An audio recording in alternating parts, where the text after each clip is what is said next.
अस्सलामुअलैकुम दोस्तों, आज आपके लिए लाई हूँ सेब का मुरब्बा बनाने की रेसिपी।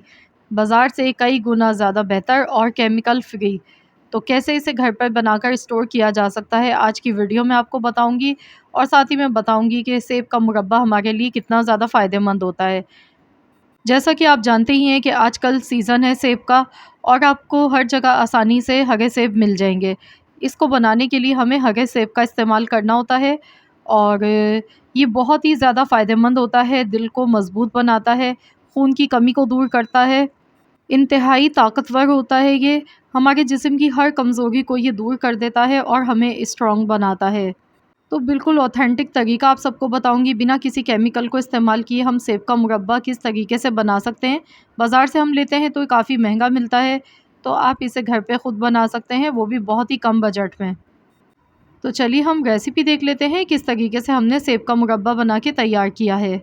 और साथ ही में आपको बताएंगे कि आप इसे कितने टाइम के लिए स्टोर कर सकते हैं। तो रेसिपी शुरू करने से पहले अगर आपने अब तक मेरे चैनल को सब्सक्राइब नहीं किया है तो चैनल को पहले सब्सक्राइब कर लीजिए। और अगर आज की वीडियो पसंद आती है तो वीडियो को लाइक ज़रूर कीजिएगा। चलिए रेसिपी देख लेते हैं। सेब का मुरब्बा बनाने के लिए हमें जो सेब चाहिए वो इस तरह के चाहिए होंगे। यहाँ आप देख सकते हैं एकदम ग्रीन और फ्रेश सेब हैं ये। तो इस तरह के ताज़ा सेब आपने लेने हैं, ये रसीले होते हैं बहुत ज़्यादा। और मुरब्बा जो है वो इसी तरह के सेब का बनाया जाता है। जो पके हुए सेब होते हैं वो हमने इस्तेमाल नहीं करने। इस तरह के जो कच्चे सेब होते हैं, बिल्कुल ग्रीन कलर होता है डार्क सा, इस तरह के आप सेब लें, ये बहुत ज़्यादा फ़ायदेमंद होता है सेब हमारी सेहत के लिए। इसमें आयरन होता है बहुत ज़्यादा मिकदार में। आपने करना क्या है, सबसे पहले इनको अच्छी तरह वॉश कर लेना है। 1 किलो सेब हैं, इनको इस तरह से अब इनका वॉश करने के बाद छिलका उतार लेंगे। और आप देख सकते हैं सेब का जो साइज़ है वो मैंने दरमियाना लिया है, बहुत ज़्यादा बड़े साइज़ के सेब नहीं लिए हैं। अगर बड़े साइज़ के सेब लेंगे तो फिर चाशनी बनाएँगे तो वो बहुत ज़्यादा बनानी पड़ेगी, इसीलिए कोशिश कीजिएगा थोड़े छोटे साइज़ के सेब का इस्तेमाल करें। और ये देखिए जो बीच वाला हिस्सा है ये भी इसका निकाल देंगे।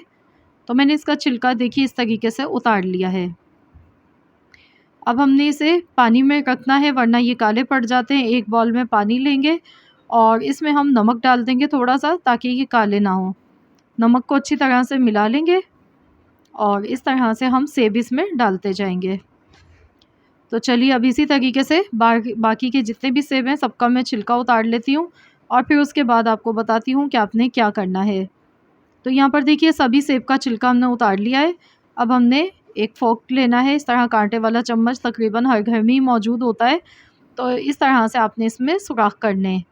इस तरह से आपने डीपली सुराख करने हैं ताकि जब हम इसे चाशनी में पकाएँ तो जो चाशनी है वो अंदर तक आसानी से चली जाए। ये देखिए इस तरह से आपने करना है और ये देखिए कितना फ्रेश सेब है, जूस निकल के आ रहा है इसका। तो इस तरह से आपने डीपली निशानी लगाने हैं। जब हम चाशनी बनाएँगे तो वो सेब के अंदर तक जाएगी। तो इस तरीके से बस हमने थोड़े-थोड़े फ़ासले पर ये निशान इस तरह लगाने हैं। तो ये देखिए इस तरीके से मैंने इस पर लगा लिए निशान। इसी तरीके से मैं सारे सेबों पर निशानी फ़ोक के लगा लेती हूँ। और फिर इसके बाद आपको अगला प्रोसेस बताती हूँ कि इसका हमें दूसरा स्टेप क्या करना है।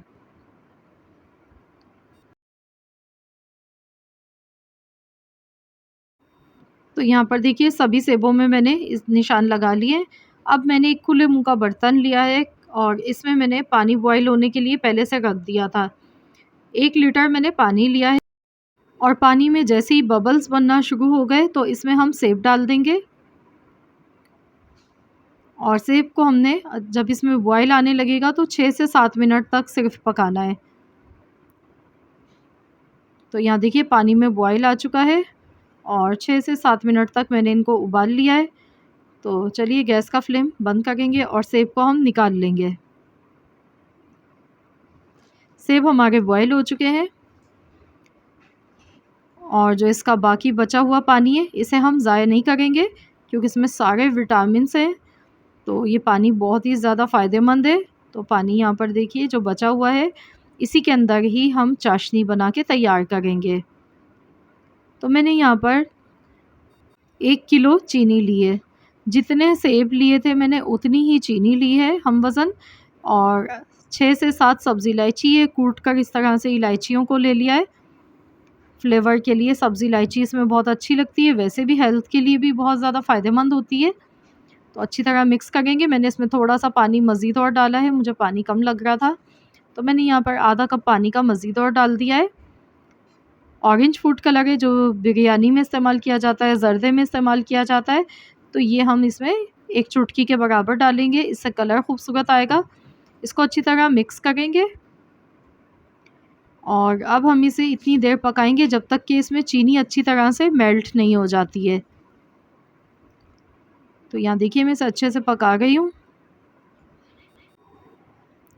बहुत ही ज़बरदस्त रेसिपी आप सबको बता रही हूँ। अगर आप पहली मर्तबा बना रहे हैं सेब का मुरब्बा, तो इंशाअल्लाह ताला आप देखिएगा पहली बार में ही आपका बिल्कुल परफ़ेक्ट बन के तैयार होगा।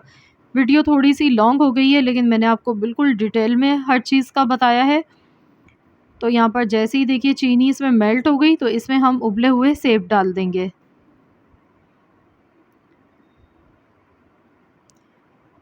और सेब डालने के बाद हम इसे अब अच्छी तरह से पकाएँगे जब तक कि ये जो चाशनी है ये गाढ़ी नहीं हो जाती है, तब तक हमने इसे अच्छी तरह से पकाना है। तो टोटल यहाँ इसको पकाने में 15 से 20 मिनट लगेंगे, इससे ज़्यादा टाइम नहीं लगता है। तो सेब देखिए अच्छी तरह से डीप हो चुके हैं इस चाशनी में। अभी सेब का आप कलर देख सकते हैं बिल्कुल भी चेंज नहीं हुआ है, तो इसे हम 15 से 20 मिनट के लिए अच्छी तरह पका लेते हैं। तो यहाँ देखिए सेब देखिए हमारे कितनी अच्छी तरह कुक हो चुके हैं और ये देखिए चाशनी जो है वो भी गाढ़ी होना शुरू हो चुकी है। तो अब हम इसमें डाल देंगे नींबू का रस। 1 टेबल स्पून नींबू का रस डालना है आपने यहाँ पर। नींबू का रस डालने से इसे लॉन्ग टाइम तक हम सेव कर सकते हैं, ये ख़राब नहीं होगा। और इसके अलावा चीनी जो इसमें हमने डाली है वो क्रिस्टलाइज़ नहीं होगी, इसका ये फ़ायदा है। तो नींबू का रस आपने लाज़मी इसमें इस्तेमाल करना है। तो देखिए बिना किसी केमिकल के हम इसे बना रहे हैं घर की चीज़ों के साथ। और देखिए चाशनी यहाँ पे गाढ़ी होना शुरू हो चुकी है और ये ठंडी होने के बाद मज़ीद और गाढ़ी हो जाती है। तो हम देख लेते हैं, ये देखिए चिपचिपाहट इसमें बनना शुरू हो गई है। तो बस इसी तरह की चाशनी हमें चाहिए थी। तो यहाँ पर टोटल 20 मिनट लगे हैं, मैंने तेज़ आंच पर पकाया है और आप देख सकते हैं इसमें भी झाग नज़र आ गए हैं, लेकिन जैसे ही हम गैस का फ्लेम बंद करेंगे तो ये झाग इसके ख़त्म हो जाएंगे।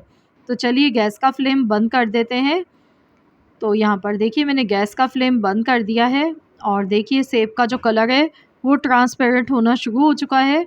तो जितनी देर ये चाशनी में रहेंगे, इसे 1 घंटे तक ऐसे ही रहने देंगे, तो जितनी भी चाशनी है सेब अपने अंदर एब्ज़ॉर्ब कर लेगी। तो चलिए 1 घंटे के लिए इसे रख देते हैं, फिर मैं आपको फ़ाइनल लुक दिखाती हूँ। तो यहाँ पर देखिए 1 घंटा रखे हुए हो चुका है और ये ठंडा हो चुका है सेब का मुरब्बा। और अब देखिए इसकी जो चाशनी है वो बिल्कुल ऐसे बनी है जैसे शहद होता है। इतनी गाढ़ी चाशनी इसकी बन के तैयार हुई है। और देखिए सेब का कलर आप देखें, बिल्कुल चाशनी को इसने एब्ज़ॉर्ब कर लिया है और बड़ा ही खूबसूरत सा इसका कलर आ चुका है। तो ये बिल्कुल परफ़ेक्ट लुक है इसका इस टाइम पर, आप देख सकते हैं। तो ये सेब का मुरब्बा बनके बिल्कुल तैयार हो चुका है। तो चलिए हम इसे निकाल लेते हैं और मैं आपको इसको सेव करने का तरीका भी बताऊँगी। आपने किसी भी एयर टाइट जार में इसको रखना है और जिस बर्तन में भी रखें उसमें पानी लगा हुआ नहीं होना चाहिए, बिल्कुल ड्राई खुश्क बर्तन होना चाहिए। तो आप किसी भी बॉक्स में रख सकते हैं इसको और फ्रिज में आप रखें, तो इंशाअल्लाह ताला आपका ये 4 महीने तक ख़राब नहीं होगा, आप इसे 4 महीने तक रख के खा सकते हैं। लेकिन अगर चाशनी में डूबा हुआ सेब का मुरब्बा होगा तो वो कभी भी ख़राब नहीं होगा। अगर आपकी चाशनी कम है तो सेब का मुरब्बा ख़राब होने के चांस बढ़ जाते हैं। तो इसीलिए हमने चाशनी इसमें थोड़ी ज़्यादा बनाई थी। और यहाँ पर देखिए मैं तोड़ कर भी आपको फ़ाइनल लुक इसकी दिखा रही हूँ। ये देखिए।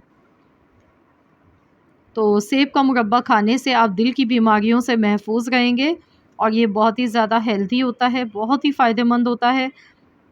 ये देखिए अंदर तक देखिए चाशनी इसमें एब्ज़ॉर्ब हो चुकी है। बहुत ही ज़बरदस्त और बहुत ही मज़ेदार सेब का मुरब्बा तैयार है बनकर। तो आपने डेली इसका इस्तेमाल करना है, रोज़ाना आप इसमें 2 चम्मच आप इसके खा सकते हैं। ये बहुत ही ज़्यादा फ़ायदेमंद है, हर किस्म की कमज़ोरी को ख़त्म करता है और बेशुमार इसके फ़ायदे हैं, तो ज़रूर आप ट्राई कीजिएगा। रेसिपी पसंद आई है तो वीडियो को लाइक ज़रूर कीजिएगा। अगर आप चैनल पर नए हैं, आपने अब तक मेरे चैनल को सब्सक्राइब नहीं किया है, तो मेरी आपसे एक छोटी-सी रिक्वेस्ट है कि चैनल को ज़रूर सब्सक्राइब कर लीजिए और ज़्यादा से ज़्यादा इस वीडियो को अपने दोस्तों के साथ, फैमिली मेम्बर्स के साथ शेयर कीजिएगा। मिलते हैं इंशाअल्लाह ताला नेक्स्ट रेसिपी के साथ, तो जब तक के लिए अल्लाह हाफ़िज़।